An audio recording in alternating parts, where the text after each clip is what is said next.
Kikyo nasceu no centro entre montanhas e o mar. Kikyo, lindo, tudo índio por aqui. Índia América deu filhos, foi Tupi, foi Guarani.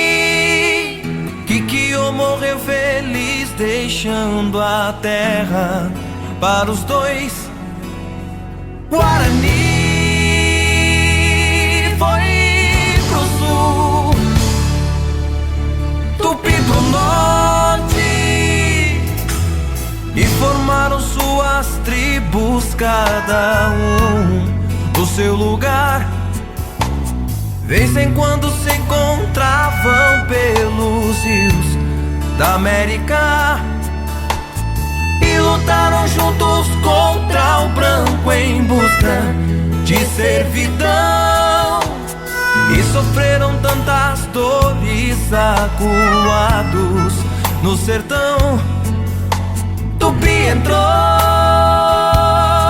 no Amazonas. Guarani ainda chama Kikyo na lua cheia. Quer Tupi, quer Guarani. Kikyo na lua cheia. Quer Tupi, quer Guarani.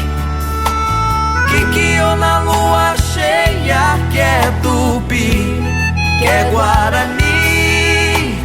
E formaram suas tribos, cada um no seu lugar.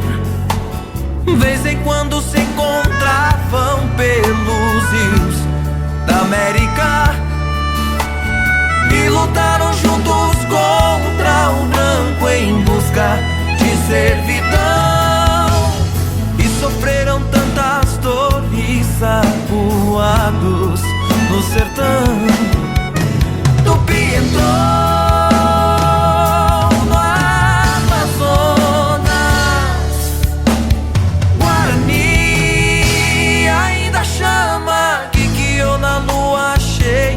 quer Tupi, quer Guarani. Kikyo na lua cheia. Quer Tupi, quer Guarani. Kikyo na lua cheia. Quer